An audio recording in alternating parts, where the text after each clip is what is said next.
He thought I'd never wake up. The daughter he tried to erase with one signature. While I lay in a coma, he called it a mercy. What he didn't know was that my lawyer was in the room recording everything. When I returned, I didn't scream. I smiled, walked into his boardroom, and let his own voice destroy him. If you haven't subscribed to the channel yet, don't forget to hit subscribe, smash like button, and tell us in the comments where you're tuning in from. Rain drummed against the glass like an impatient heartbeat. Boston's skyline blurred through the ambulance lights flashing against the hospital facade. Inside the ICU, everything was too bright, too sterile. The air smelled like metal and disinfectant. I wasn't awake to see it, but I would later hear every detail from the people who were there, and from the recording that changed everything. They said my body looked fragile on that bed. My head was wrapped in white gauze, a thin scar running down the side where the surgeons had shaved and opened my skull to ease the swelling. Machines did the breathing for me. Steady, mechanical unfeeling. The monitor showed a weak but persistent heartbeat.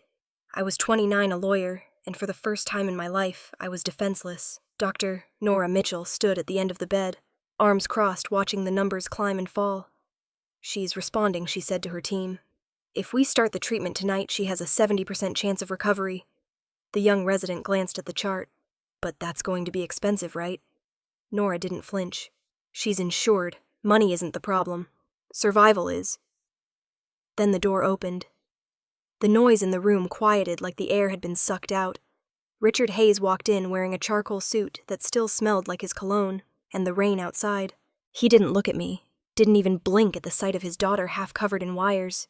Two men followed him, both in gray coats, one carrying a leather portfolio. And then there was Dr. Briggs, his old golf partner, the kind of man who always smiled at the wrong times. "Status report," my father said.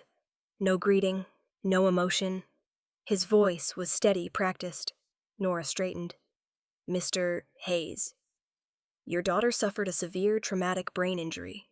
We're monitoring swelling, but the responses are promising. There's reason to hope." How much, he interrupted. "Excuse me. The treatment, the surgery, what does it cost?" The resident hesitated. "Well, if she remains on life support," he cut him off with a flick of his hand. "Give me a number." Nora's jaw tightened. "A few 100,000, maybe more. But," he turned to Briggs, "and if we don't," Briggs cleared his throat, "if we follow a comfort care path, the costs would be minimal." "Let her go," my father said. "We won't waste money on hospital bills." The words hung there like poison gas. One of the nurses dropped her pen. Nora's eyes went cold. "You're talking about your daughter." He looked at her as if she'd just inconvenienced him. "I'm talking about reality, doctor. I've read the prognosis. Even if she wakes up, she won't be the same." "That's not true," Nora snapped. "She can recover." He didn't answer her. He simply nodded to Briggs, who reached into his briefcase and pulled out a form. A bright yellow tag across the top read, "Do not resuscitate." When he picked up the pen, a man in the corner of the room finally stepped forward. Marcus Lang, my attorney, my friend. He was the only person who knew the whole story. Why I'd left my father's company, why I'd been investigating him for fraud before the accident. He reached into his jacket and held out a document. "Mr. Hayes, before you sign that, you should know your daughter gave me medical power of attorney 3 years ago." My father froze pen midair. "What is this?" "A notarized authorization," Marcus said evenly. "Filed with the state of Massachusetts. I have equal say in her treatment." Briggs frowned. "That's highly irregular." "It's perfectly legal," Marcus replied. "She wanted protection in case of conflict." Richard's gaze hardened. "Conflict. Are you implying something?" Marcus didn't flinch. "I'm simply here to make sure she receives care according to her wishes." Nora's eyes flicked between them, sensing the storm beneath the politeness. Richard exhaled through his nose the way he always did before a board meeting he intended to dominate. "Do what you have to," he said, signing the form anyway. "You can't stop me from making recommendations." Marcus's hand slid into his pocket. The tiny recorder in his jacket blinked red. After he left, the silence felt heavier than before. Nora turned toward Marcus. "What are you going to do with that record?" Everything he said quietly. "People lie. Machines don't." She looked down at me, still and pale. "If she wakes up, she'll need months of rehab." Marcus nodded. "She'll wake up, and when she does, she'll know exactly what he said tonight." Later, when I listened to that recording, I heard the soft shuffle of papers, the hum of the machines, and the voice that used to tell me bedtime stories. I heard him valuing me in dollars, I didn't hear it that night. I was somewhere between life and oblivion, floating in the dark, unaware that my own father had just decided I wasn't worth saving. But my mind remembers what my body couldn't. His voice, the click of his pen, the sentence that turned me from daughter into liability. They said I was still breathing when he left the room. What no one knew yet was that breath would be the beginning of his end. 3 months before the accident, the city felt like it was holding its breath. I remember the gray light bleeding through the glass facade of Hayes Medical Tower, the kind that made everyone look a little older, a little more tired. My heels clicked across the marble floor as I walked toward the boardroom, a folder of audit papers pressed against my chest like armor. Inside, the air was thick with cologne coffee and the hum of the projector. The words Hayes Health Foundation Expansion 2023 glowed on the wall in soft blue. My father sat at the head of the table, flanked by his wife, Margot, and my brother Dylan. 2 board members whispered quietly over their tablets. I didn't sit. I walked straight to the screen, flipped open my folder, and placed a sheet of paper in front of him. These donations, I said, tapping the numbers highlighted in red, don't correspond to any verified medical programs. The funds are being transferred to shell accounts. Richard didn't look up. He scrolled through his phone, bored. Contributions. Clara, their contributions. Contributions don't end up in the Cayman Islands. He exhaled, slow, theatrical. You don't understand how business works. This is how adults keep a corporation alive. I felt Margot's eyes on me, perfectly lined, calm, assessing. Sweetheart, she said smoothly. We're expanding in your mother's name. It's noble, really. Your mom would have been proud. I almost laughed. Mom would never approve of this. Richard's head snapped up. Don't you dare use her name in this conversation. He pushed the file back toward me. You're too soft, just like she was. The sound of his palm, slamming against the table, echoed. Dylan, sitting across from me, stared into his coffee as if it could swallow him whole. For a moment, nobody spoke. I could feel my pulse thudding behind my ribs. I closed the folder and straightened my jacket. This isn't business, I said quietly. It's theft. And when this catches up to you, it'll destroy everything she built. I left before he could answer. The door clicked behind me, sealing in the tension and the smell of his expensive cologne. In the hallway, the glass walls reflected my face back at me, pale, angry, tired. I didn't recognize the woman staring back, somewhere between ambition and loyalty. I had become my own witness. That night, I sat in my apartment overlooking the Charles River. The city shimmered beneath me, too alive to sleep. I poured a glass of wine and stared at the folder spread across my kitchen table. Printouts, transaction logs, email threads, numbers that didn't lie. My phone buzzed. Marcus Lang's name lit up the screen. Tell me you didn't confront him, he said without preamble. I did. A pause. Jesus, Clara. You realize who you're dealing with. He's my father, I said. I know exactly who I'm dealing with. Marcus sighed. You need to be smart. He's got friends in every corner of this city. If you push too hard, then I'll fall. I finished for him, but at least I'll fall knowing the truth. There was silence on the line. Then his voice softened. If you're serious about this, I'll start compiling. Wire transfers, board minutes, everything we can get without raising alarms. Do it, I said. If anything happens to me, you know what to do. Clara, I'm not scared, Marcus. I'm tired. After we hung up, I walked to the bookshelf where my mother's photo sat. She was standing in front of the first clinic she'd opened, a banner behind her that read, Health with Dignity. Her hair was tied back, her smile wide, the sunlight caught in her eyes. I traced the glass with my fingertips. You'd hate what he's become, I whispered. But I promise you, he won't bury you again. Outside, the rain had started tapping against the windows in a slow rhythm. Across the river, the lights from the Hayes building still glowed the company name, burning white against the night sky. It used to make me proud. Now it felt like a warning. I sat back down and opened my laptop. Line by line, I began to build a trail. Each transaction, each payment disguised as a donation. My mother's name was being used to hide millions, and I was going to trace every dollar. The city hummed below, oblivious to what was unraveling above it. I remember thinking how strange it was, that betrayal could look so ordinary. Just numbers, paper, polite signatures. When the clock hit midnight, I shut the computer and leaned back, exhausted. My phone buzzed again, a message from an unknown number. Some truths aren't worth finding. Clara. I stared at it for a long time, then deleted it. Fear. I decided was just another invoice waiting to be paid. I turned off the lights, leaving only the glow of the city outside. Somewhere I could almost hear my father's voice from that morning still echoing off the walls of that boardroom. You're too soft, just like she was. He was wrong. I wasn't soft, I was sharpening. The city kept moving while I slept in that sterile room. Cars, stock prices, people, all in motion while I floated somewhere between life and nothing. But my father wasn't sleeping. In the glass tower that carried our family name, the lights on the 40th floor burned past midnight. Richard Hayes sat alone in his office, the skyline of Boston glimmering behind him like a taunt. Empty bottles of antacids and an untouched dinner tray crowded his desk. On his laptop screen, a red banner blinked, payment overdue. Atlantic Equity Partners. The number below it, 30 million, wasn't just debt. It was a ticking bomb. He scrolled through a string of emails, each colder than the last. Repayment required by Q1, close. Collateral forfeiture will trigger full audit. He poured 2 fingers of whiskey, the amber catching the screen's glow, and dialed his in-house counsel. David, he said, his voice steady but hoarse. We need liquidity before the merger signing. How much? 25 million? A pause. We don't have that kind of cash. Everything's tied in assets. I know, Richard snapped.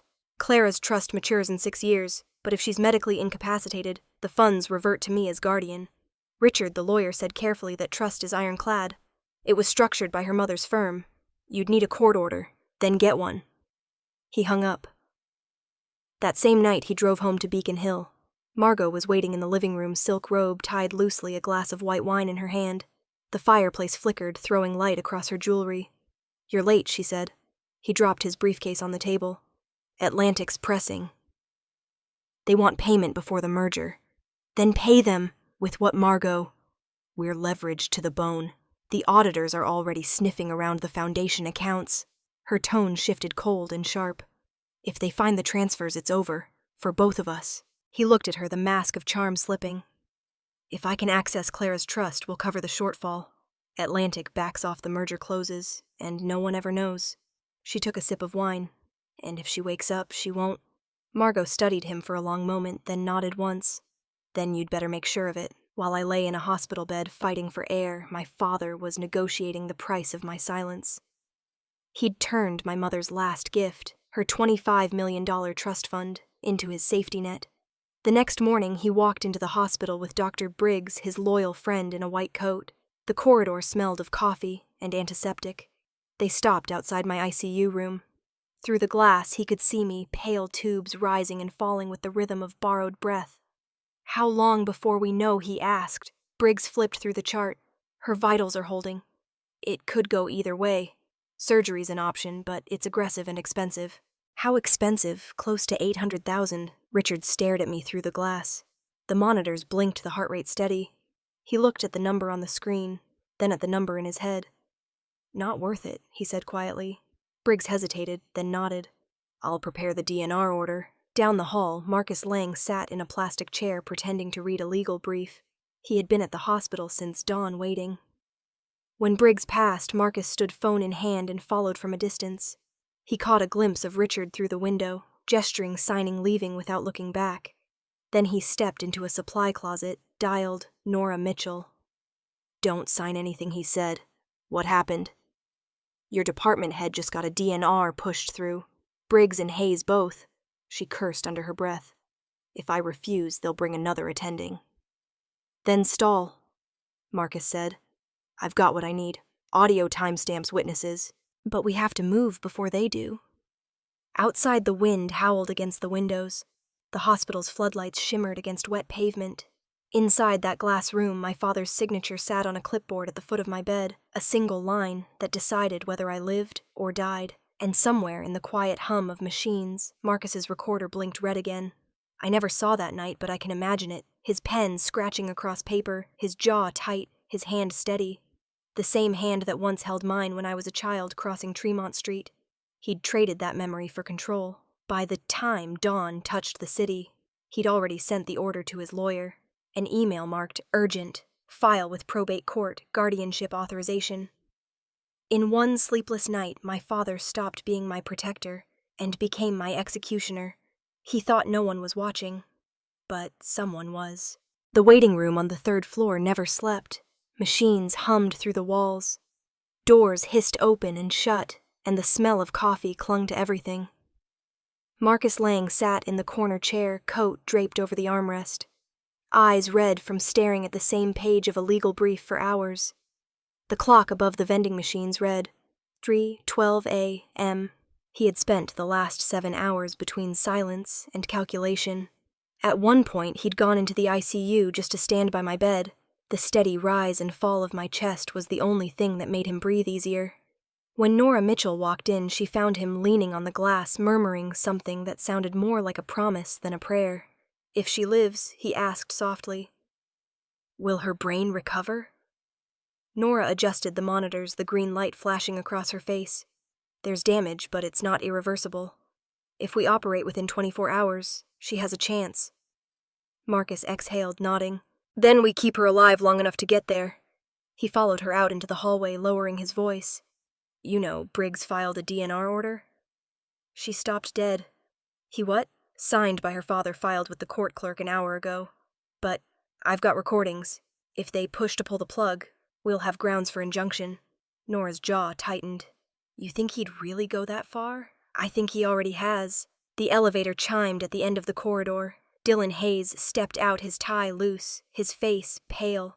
He hesitated before walking in. Marcus didn't move. Dylan stood by the bed, his hand hovering over mine, but not touching it. "She looks smaller," he whispered. Nora's tone was clipped. "She's stable. Still responding to pain stimuli. That's a good sign." He nodded, eyes glassy. "Dad said there's no hope." Nora's head turned sharply. "Don't listen to him. Your sister is responding. Do you hear me? She's still here." Dylan looked like he wanted to believe it, but couldn't. "He says keeping her alive will ruin the company," Marcus from the doorway said quietly. "Your father's worried about the merger, not her condition." Dylan turned. "Who are you?" "Marcus Lang, Clara's attorney. I didn't know she had one. She made sure someone would look out for her." The air between them went still. Then Richard appeared, his shadow filling the doorway. His tone was casual, almost amused. "I see my family's having a late-night reunion." Nora stepped aside, professional but cold. "She's still stable, Mr. Hayes. Her reflexes have improved." He gave a polite nod. "Good to hear." Then turning to Dylan. "Come outside with me. We need to talk." They moved down the hall toward the vending machines. Marcus followed at a distance, pretending to scroll through his phone. Richard's voice was low but sharp. "The company's on the edge, son. We can't afford bad optics." "Bad optics," Dylan said. "You mean her life?" Richard leaned closer. "I mean survival. If this merger falls apart, thousands lose their jobs, and everything your mother built dies with it. Sometimes leadership means choosing the greater good." Dylan's hands shook, choosing who gets to die.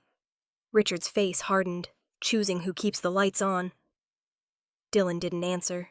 He looked down at his shoes and nodded faintly, the reflex of a man who'd spent his life under command. Marcus clenched his jaw. Every word of that exchange went straight to his recorder. When Richard left the hospital 30 minutes later, Marcus sat back down in the waiting room and opened his laptop. He attached the first audio file, the ICU conversation, to an encrypted email and addressed it to one person, Laura Stein, investigative journalist, The Boston Herald. The subject line read, "When I say start, play this." He stared at the screen for a moment before hitting send. Back in the ICU, Nora adjusted my IV line. "She's fighting," she whispered, watching the heart monitor jump slightly. "Look at that." The monitor beeped faster, steadier. She smiled, half in disbelief. Later, Marcus stepped into the room again. He stood beside me, the faint sound of machines surrounding us. He whispered, "You're doing your part. I'll do mine." He didn't believe in fate, but he believed in evidence. The kind that could strip power from men like Richard Hayes. By dawn, he was outside in his car, the city still half asleep. Steam rose from the asphalt, and the hospital windows glowed faintly in the rearview mirror. He pulled out his worn leather notebook and wrote one sentence before closing it again. "The guilty man sleeps in his penthouse tonight, but justice has started to breathe." Morning crept in slow quiet and golden slicing through the blinds of the ICU room. For the first time in weeks, light touched my face, and I felt it. The sound of the ventilator faded, replaced by the shallow rhythm of my own breathing. My eyelids fought the weight of sleep, and when I finally opened them, the world blurred into colors. White silver, the faint blue of Nora Mitchell's scrubs. She leaned close, her voice soft but steady. "Can you hear me, Clara?" The name rang like an echo inside my skull. My throat burned when I tried to speak, so I only moved my fingers. She smiled, eyes bright with relief. "Good. You're safe. Don't try to talk yet. Safe." That word didn't mean much anymore. Somewhere in the haze of sedation, I remembered flashes, sirens, glass, a wheel spinning out of control.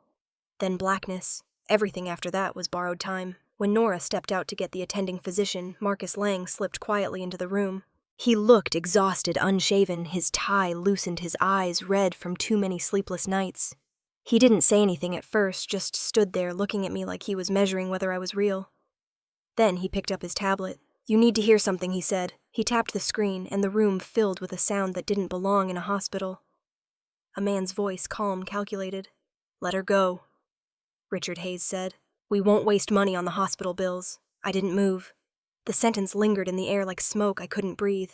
Then came the sound of a pen scratching across paper, Briggs's voice, murmuring about medical protocol. My father's low sigh when he signed his name. The tears came before I could stop them.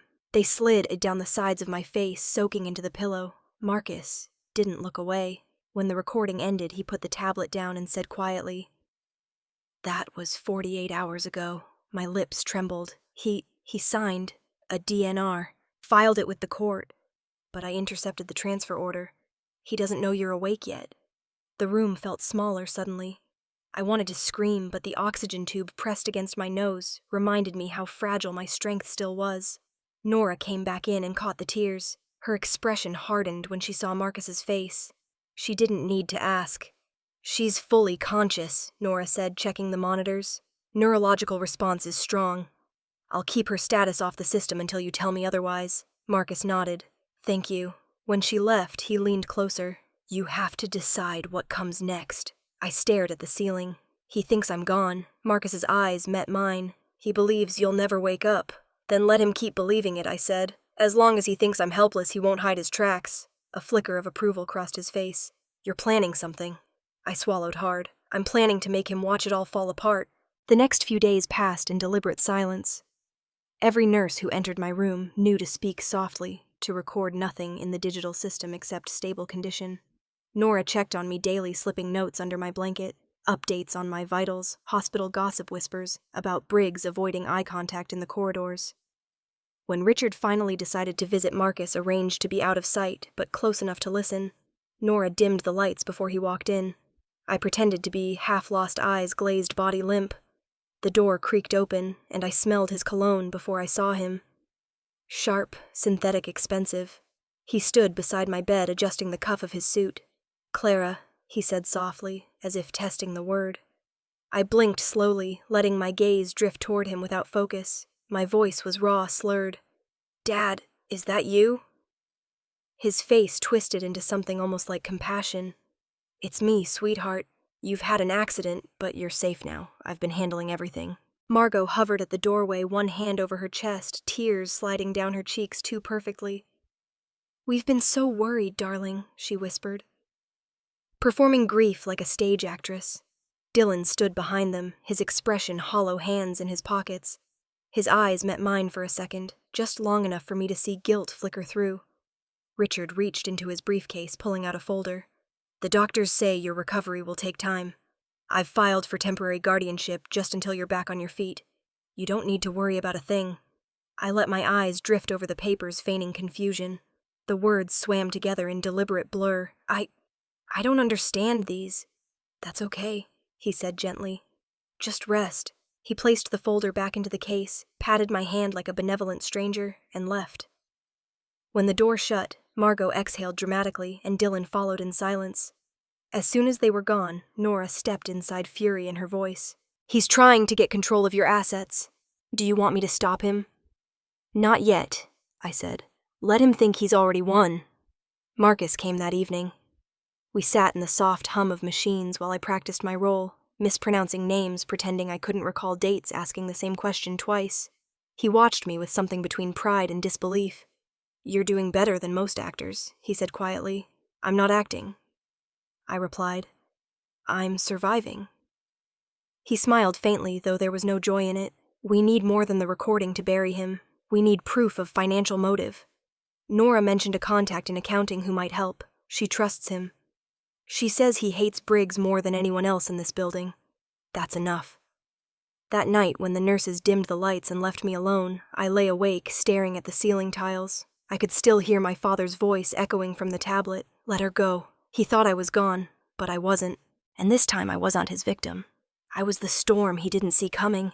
2 weeks later, they moved me to a private recovery suite on the 12th floor.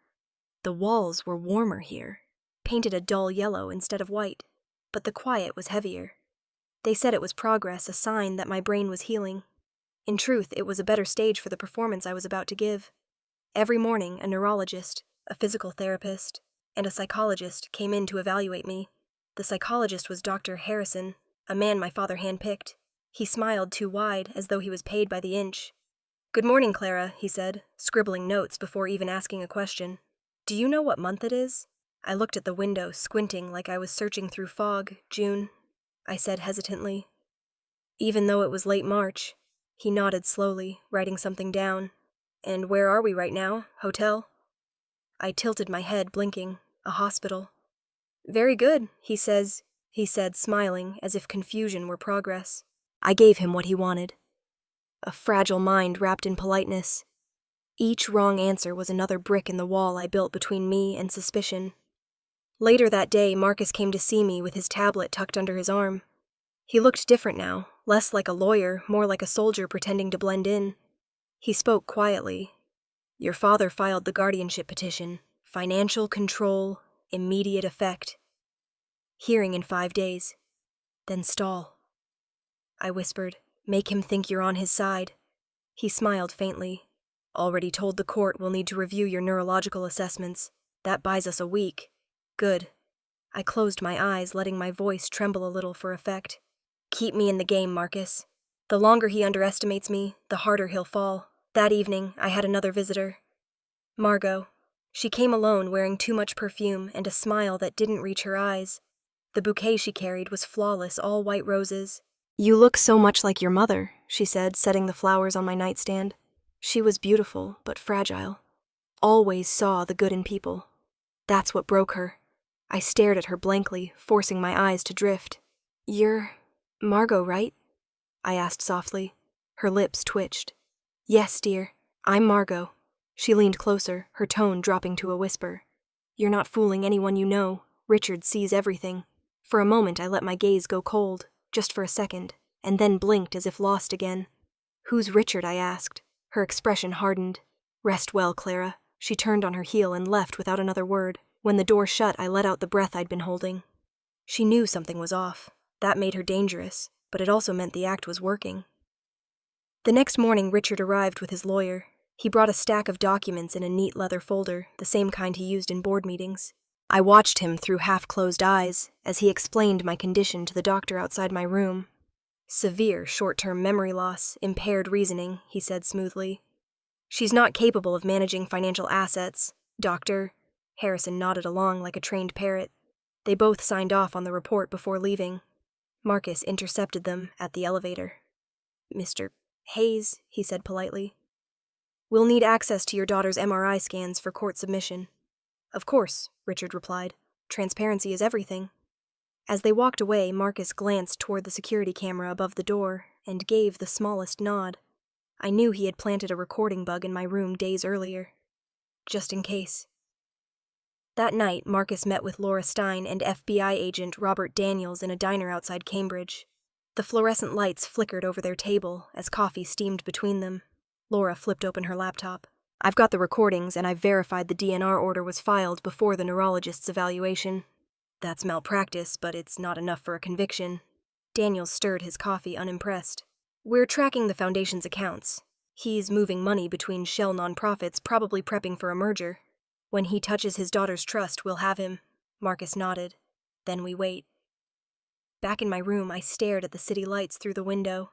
The skyline glowed like a lie, clean and perfect from far away. I picked up my phone and opened the encrypted messaging app Marcus had installed. To anyone else, it looked like a meditation tracker. I typed slowly. "Keep me in the game." He's starting to believe. A few minutes later, the reply blinked back. "Understood." Hearing postponed 3 days, Daniels confirms financial movement imminent. I smiled faintly. Every move my father made was predictable. He'd never believed his daughter could play him at his own game, and I was counting on that arrogance to be his downfall. Dr. Nora Mitchell visited just before midnight. She adjusted my IV, whispered, "Your brain scans are perfect. Harrison's report is garbage. He's on his payroll." "I know," I said quietly, "but let him file it. It'll make the reversal stronger." She hesitated, studying me. "You're sure about this? Pretending to be broken?" "I'm not pretending to be broken," I said. "I'm pretending to be what he wants me to be." She touched my arm lightly. Then, "Make it count." When she left, I lay there in the dark, the hum of machines filling the silence. Outside, the city pulsed with the rhythm of lives that didn't know mine was balancing between vengeance and justice. People say recovery takes time. For me, it was never about healing. I didn't need time to remember who I was. I needed time to make him forget who he thought I was. The late afternoon light slanted across the glass walls of the Hayes Medical Finance office, turning everything gold and unreal. Dylan sat at his desk, the spreadsheets on his screen blurring together. He rubbed his eyes exhausted, then scrolled through the email queue again. Routine expense reports, donation receipts, legal memos. But one file made him stop. It was buried under a folder marked Charitable Transfers Q4. He clicked it open. A transaction log appeared. $5 million wired from Ellie Hayes Memorial Fund to a private account belonging to Im Reed Hayes, Margot. The timestamp was 2 days ago. His breath caught. He opened another folder, another transaction. Smaller amounts scattered across shell accounts, each linked back to Hayes Foundation subsidiaries. It was a spider web, and Margot sat at the center of it. The office door clicked open behind him. "What are you looking at?" Richard's voice was calm, but Dylan's heart dropped into his stomach. He fumbled for the mouse and closed the window. "Just reviewing quarterly statements." His father stepped closer, resting a heavy hand on his shoulder. "You've been working late a lot lately." "That's good. Shows loyalty." "Of course," Dylan said. Forcing a smile, Richard leaned in, lowering his voice. "This family exists because we stick together. And we survive because we know when to look away. You understand that, don't you?" The air between them tightened. Dylan nodded quickly. "Yeah, I understand. Good man." Richard patted his shoulder twice, then walked out, the echo of his shoes fading down the hall. Dylan sat motionless for a full minute before opening the file again. The line of numbers glowed in the dark, a quiet confession of theft. He copied the entire directory to a flash drive and slipped it into his wallet. His reflection in the monitor looked pale and sick. My brother wasn't cruel, I think now. Just afraid. In that house, fear was the only currency that ever kept you alive. That night, Cambridge was soaked in rain. Marcus had chosen a quiet bar under the train tracks, the kind of place where no one remembered faces. He was already there when Dylan walked in, dripping from the storm, his eyes darting to every corner before sitting down. "You came," Marcus said. "I shouldn't have." Dylan's voice was low, shaking slightly. "You found something." Dylan hesitated, then reached into his jacket. He placed the flash drive on the table, but didn't let go. "If I give you this, he'll know it was me." Marcus met his gaze. "If you don't, he'll kill her. Maybe not with his hands, but you know what that signature means." Dylan's fingers tightened around the drive. "You think you can stop him?" "I can make him answer for what he's done," Marcus said, "but only if you decide which side you're on." The sound of the rain filled the silence between them. Finally, Dylan pushed the drive across the table. "This is everything. Transfers, emails, the offshore accounts. But you never got it from me." Marcus pocketed it without a word. Meanwhile, across town, Margot was pacing the living room phone pressed to her ear. "Richard." "We have a problem," she said. "Laura Stein's been calling former board members. Someone's feeding her information." Richard's voice crackled through the speaker, calm but icy. "Then clean it up. I want every file linked to the foundation gone by morning. If she gets the paper trail the merger's dead, I'll take care of it." She hung up and walked to the window, staring at her own reflection. The perfect wife, the loyal partner, the woman who'd learned that survival meant preemptive destruction. Out on the highway, Dylan drove through the storm, the windshield wipers thrashing. He gripped the steering wheel, his knuckles white. The flash drive in his pocket felt like a live wire. Proof that could save me or destroy him. He thought about calling Richard, about confessing before things went too far. But every time he imagined his father's voice, the words twisted into commands. Family first, loyalty above all. Instead, he kept driving. The rain hammered harder, washing the city lights into streaks of gold and red. When he stopped at a red light, he pulled out the flash drive and turned it in his hand. It looked harmless, small enough to fit between 2 fingers, but it held everything. Our family's rot, our father's lies, our mother's stolen legacy. He closed his eyes and whispered something I would never hear. Then he pressed the gas and disappeared into the dark. When I think about that night now, I understand the truth. Dylan didn't betray our father to save me. He did it because he couldn't stand being afraid anymore. But in a family like ours, choosing courage was just another way of dying slowly. At sunrise, the offices of the Hayes Health Foundation gleamed like a cathedral to generosity. Polished glass gold lettering, the illusion of charity. But inside Margot, Reed Hayes was already tearing it apart. Her heels struck the marble floor like a metronome of urgency. She stopped at the IT department's doorway, eyes sharp behind oversized sunglasses. Wipe every financial directory from 2021 to 2023, she ordered. The young technician blinked. Ma'am, that includes restricted folders. Then wipe those first, she snapped. This is a directive from Mrs. Hayes herself. He hesitated, his fingers hovering over the keyboard. Shouldn't we get authorization from... She leaned in, close voice like ice. Do it, or you can explain to my husband why you hesitated when his foundation's privacy is at risk. He swallowed hard and began typing. On the screen, entire databases started to disappear. What she didn't know was that the system had already been cloned. 3 floors below, Dr. Nora Mitchell sat in a secured hospital server room, a thumb drive plugged into her laptop. It's done, she said into her phone. Every file. Marcus will have them in 20 minutes. At the same time, in a nondescript office on the other side of Boston, Marcus Lang handed the same drive to Special Agent Robert Daniels of the FBI. Encrypted transfers, Marcus said, pointing to the folder labeled Ellie Hayes Memorial Fund. 27 transactions offshore roading. That's your roadmap. Daniels nodded, flipping through the contents. It's enough to open a case, but not enough to move in. We'll need to catch him using these accounts in real time. When he pulls from his daughter's trust, that's the trigger. Then we wait, Marcus said, his voice low. He's planning a merger announcement next week. He'll make the move before that. Understood, Daniels replied. Just keep your client breathing until then.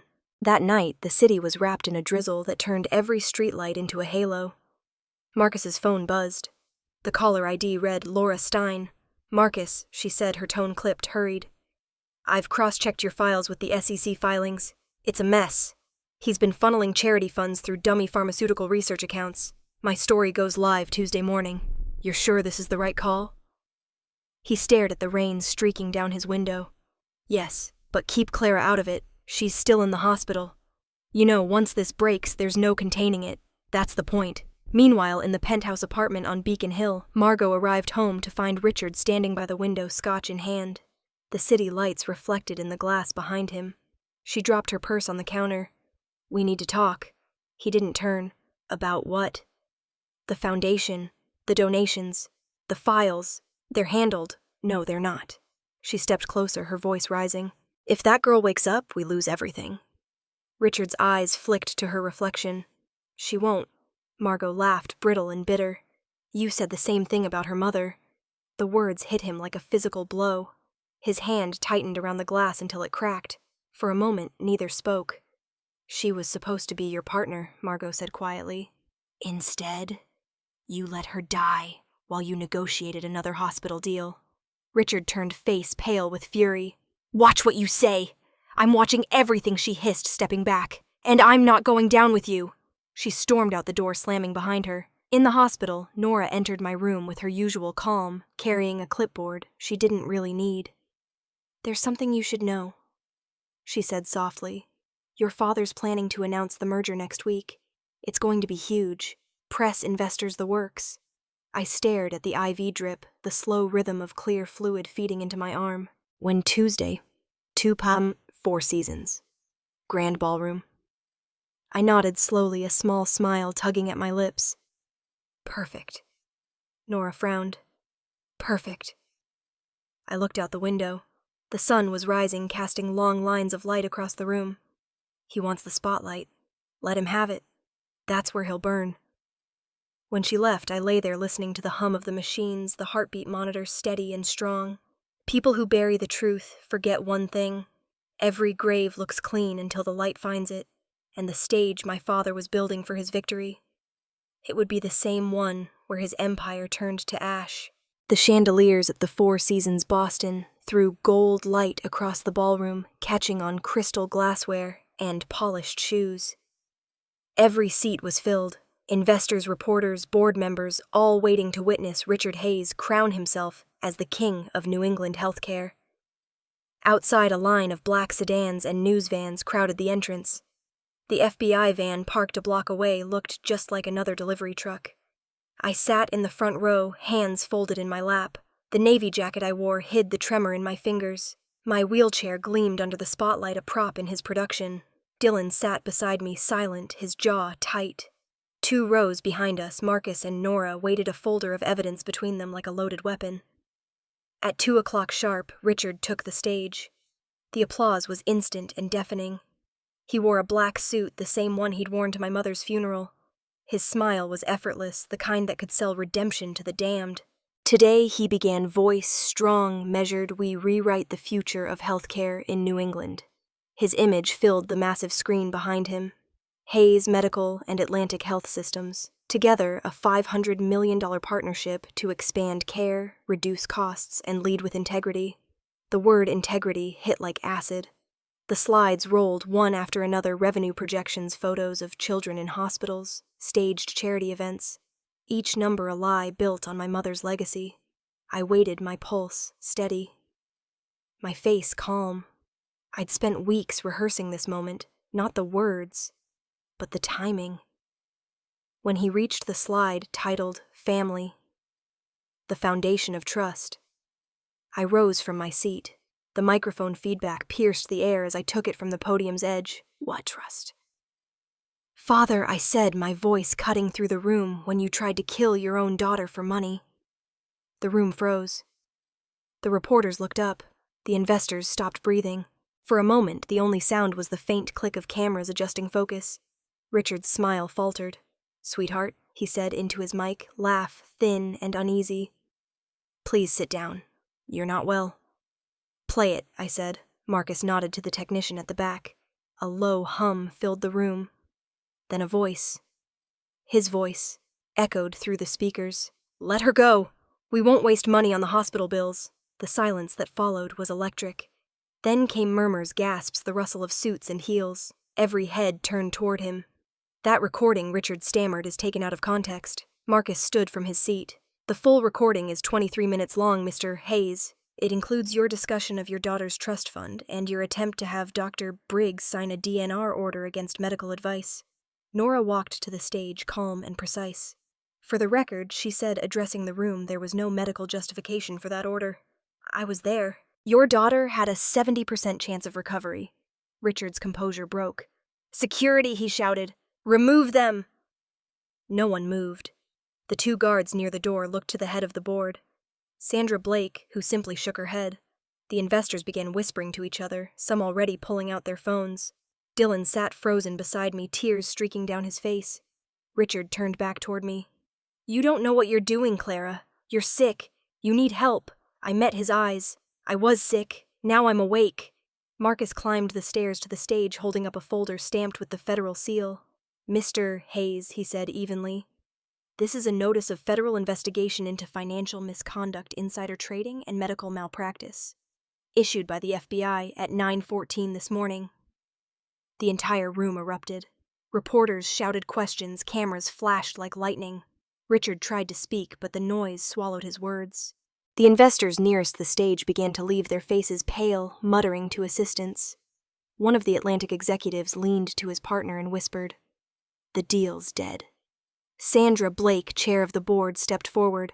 Under Section 7 of the Hayes Medical Bylaws, any executive engaged in conduct detrimental to the company's ethical standing is subject to immediate removal. The board has conferred. She turned to the room. Richard Hayes is hereby terminated as CEO, effective immediately. He stared at her, stunned. You can't. I just did. He turned to the audience, desperation rising in his voice. This is all lies. My daughter is confused. Marcus manipulated her. I took the mic one last time. No one manipulated me, Father. You did that yourself. You built an empire on deception, and today the truth finally showed up. He lunged toward me, but 2 security guards stepped forward, not to obey him, but to block his path. His voice cracked into a growl. You think you've won? You're nothing without me. Maybe he was right once, but not anymore. As they escorted him off the stage, the cameras followed every step. The same spotlight he loved now burned him raw. The audience watched in stunned silence as the man who'd built an empire walked out of his own coronation in handcuffs. Marcus handed the evidence folder to Sandra Blake, who turned to the press. The company will fully cooperate with federal authorities. I looked around the room, the reporters scribbling furiously. Dylan standing in quiet shock, Nora's steady gaze meeting mine across the aisle. The sound of Richard's voice still hung in the air, looping endlessly from the speakers. Let her go. I gripped the armrest of my wheelchair, feeling my hands tremble. For years, I'd dreamed of justice. I thought it would feel like victory, but it didn't. It felt like breathing after holding your breath too long. Relief and pain tangled into one. Within minutes, the ballroom erupted again. Investors leaving reporters, calling editors, flashes from cameras chasing every angle. The crowd that had once applauded my father now avoided his name. As the FBI agents led him away, I whispered under my breath, You wrote your own ending. He turned, once eyes burning with something between rage and disbelief. Then he was gone. In less than 10 minutes, Richard Hayes lost everything. Not because I destroyed him, but because he had handed me every weapon I needed. And as the noise swelled around me, I finally realized silence had always been his shield. Today, it became his undoing. The morning after the shareholder meeting, Boston woke up to my father's face on every screen. CEO chooses money over daughter's life, screamed the Boston Globe. The Wall Street Journal called it a corporate collapse rooted in family betrayal. On social media, the video of the confrontation spread like wildfire. Over 2 million views by noon. Every click, every headline was another nail in the coffin of Richard Hayes. I watched it all from the safe house Marcus had arranged on the South Shore, far enough from downtown to stay invisible. The television was muted, but the captions ran endlessly. Hayes medical under investigation. FBI confirms seizure of records. A picture of my father handcuffed filled the screen. I turned it off. By 10 a.m., the FBI raided the Hayes medical headquarters. Agents in Navy windbreakers carried boxes of evidence out the glass doors that once bore our family name. The footage replayed all day. Servers unplugged papers seized the entire empire, collapsing in broad daylight. Margot didn't get as far. She was arrested in her robe at home in Beacon Hill, cameras catching her as she screamed. I only did what he told me. Her mascara streaked like black rain. For the first time, her perfect composure cracked. At the same time, Dylan walked into the federal building downtown. Unannounced, a USB drive clutched in his hand. He asked to speak directly with Agent Daniels.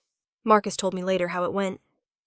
Daniels met him in the hallway, weary-eyed but professional. Dylan handed him the drive. This has everything he said. The fake charities, the transfers, the offshore accounts. I helped create some of them. I didn't know what he planned to do with her money. Daniels studied him for a long moment. You understand the risk of admitting this. I don't care, Dylan said quietly. Just make sure my sister's safe. Daniels nodded. You'll be considered for leniency, but this won't erase your name from the record. Dylan just shrugged. It's already there. By afternoon, the board of directors had voted to install Dr. Nora Mitchell as interim CEO. The company released a statement calling it a new chapter for Hayes Medical, a phrase so ironic it almost made me laugh. I imagined Nora sitting behind his old desk, the same one where he'd signed my death order. Somehow that symmetry felt like justice. Marcus came to check on me that evening. He brought food I didn't eat and updates I didn't ask for. The merger's officially dead, he said. Atlantic pulled out within the hour. The stock dropped 40%. I nodded. And the staff. Most of them will stay. Nora's stabilizing things. The foundation's frozen pending investigation, but the medical centers will survive. Good, I said. At least something will. He hesitated, then added, "You're free to speak publicly now, but my advice, don't." I wasn't planning to. He gave me a long look. "You don't look relieved." I'm not sure I know what relief feels like anymore. When he left, the silence in the apartment felt too big. I opened my phone for the first time in days. Hundreds of messages flooded the screen, some from strangers thanking me, others accusing me of greed, fabrication, betrayal. One read, "You're brave." Another, "You destroyed your own father." I didn't reply to any of them.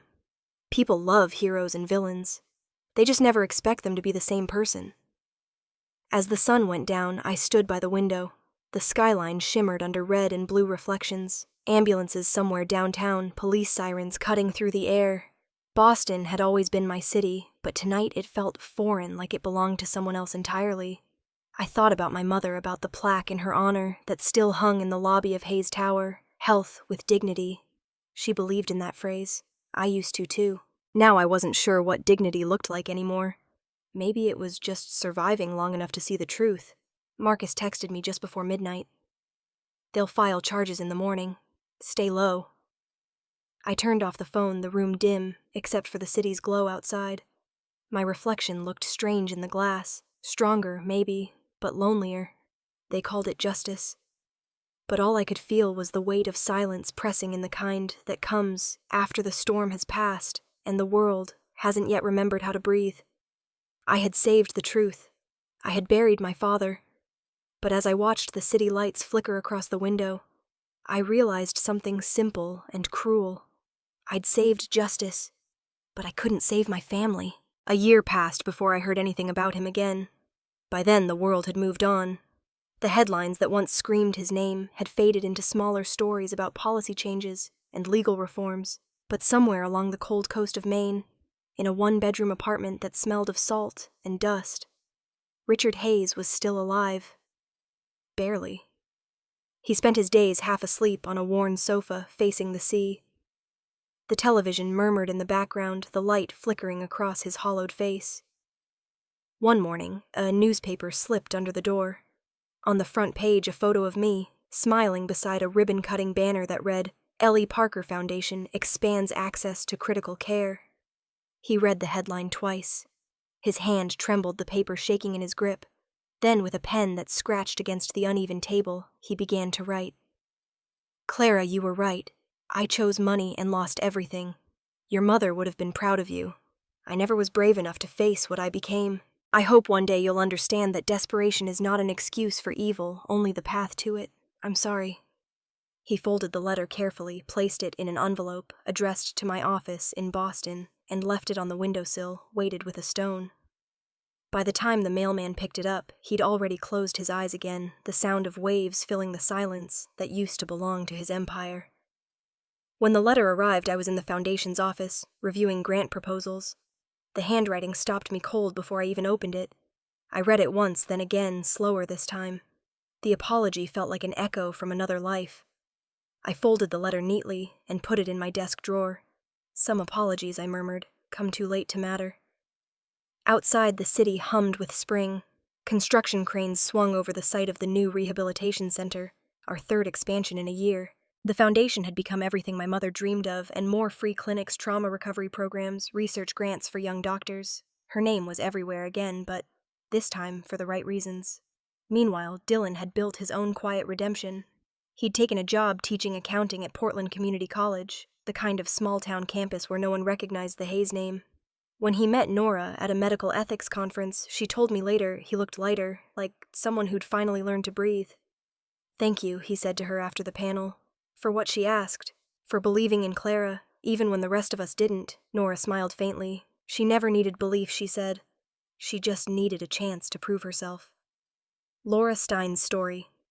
The Price of Silence won the National Investigative Journalism Award that year. She sent me a short email afterward. "Your courage gave hundreds of people a voice. They're still writing to me telling me your story saved them. You should know that." I didn't reply. Some victories speak loudest in quiet. A few weeks later, we held the opening ceremony for the new Ellie Parker Medical Center on the outskirts of Boston. The air smelled like fresh paint and sea breeze. Reporters gathered again, but this time the flash of cameras didn't feel like judgment. It felt like closure. As I cut the ribbon, a young woman stepped forward from the crowd. I recognized her instantly. Rebecca Collins. 19, the patient whose DNR had been signed in error 2 years before the case that became our first legal battle. She walked with a slight limp, but her smile was radiant. "Ms. Hayes," she said, voice trembling. "You don't know me, but I wouldn't be standing here if not for you. They told my family to give up. You didn't." I took her hands in mine. "You did the hard part," I said. "You lived." Her eyes filled with tears. "Thank you anyway." I watched her walk away into the sunlight surrounded by family. For a moment, the noise of the crowd faded, replaced by something quieter, steadier. Peace. Later that night, alone in my office, I looked at my mother's photograph on the wall. The same one that used to sit on her desk when she ran the foundation. "You were right," I whispered. "Love builds longer than greed ever can." Somewhere hundreds of miles away in a seaside town where no one spoke his name anymore, my father lay dying. I didn't go to see him. I didn't need to. The world had already given him what he'd earned, a slow, lonely ending, surrounded not by empire, but by silence. Every patient we saved, every grant we gave, every life that continued because of the foundation. That was his judgment.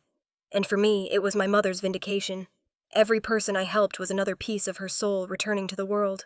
And he, even in his final days, paid for every decision he'd ever made with the only thing he had left, his isolation. The year was 2025, and Boston smelled of spring again. The last trace of winter salt had washed from the sidewalks, and the front lawn of Boston, General, bloomed with tulips planted by volunteers from the new foundation. The hospital was dressed for a new beginning. Fresh banners, polished glass, a crowd gathering under a clear blue sky. The sign that once read Hayes Medical Group had been taken down a week earlier. Today, they were unveiling its replacement, New England Health Alliance. Nora Mitchell stood on the stage, sunlight catching the streaks of silver in her hair. Her voice carried across the courtyard, strong and sure. "Every life has value," she said. "Today, we start over, not by erasing the past, but by learning from it." This hospital was once a symbol of greed. Now it becomes a symbol of healing. The crowd applauded. Doctors, nurses, patients in wheelchairs, even children who had survived surgeries paid for by the foundation. Some clapped softly, some cried. I stood near the front, the spring breeze brushing against my face. The new plaque gleamed under the sunlight. Every life has value. I walked up the few steps to the stage as the applause faded into a hush.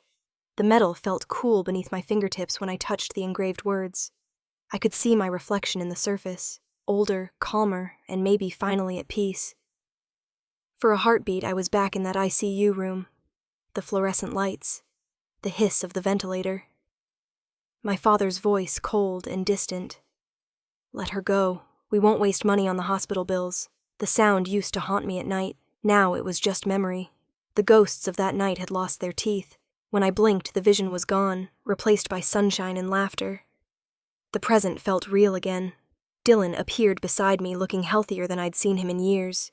His eyes were clear, his smile small but sincere. He handed me a simple cream envelope. "Found this in Mom's old keepsake box," he said. I opened it carefully. Inside was a faded photograph. Our family on the front steps of our first clinic.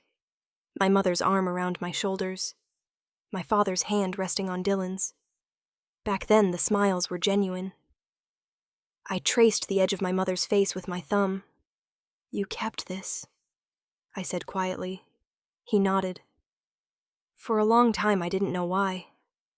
But I think it's because now we can remember her without being afraid. I looked at him, and for the first time I saw not the boy who'd betrayed me in fear, but the man trying to make amends in truth. "She'd be proud of you, Dylan," he smiled faintly. "No, she'd be proud of you." Then with a shaky laugh, "I'd just taught some kids how to balance a budget. You rebuilt her dream." Behind us, Nora approached carrying a bouquet of white lilies, the same flowers my mother used to keep in her office.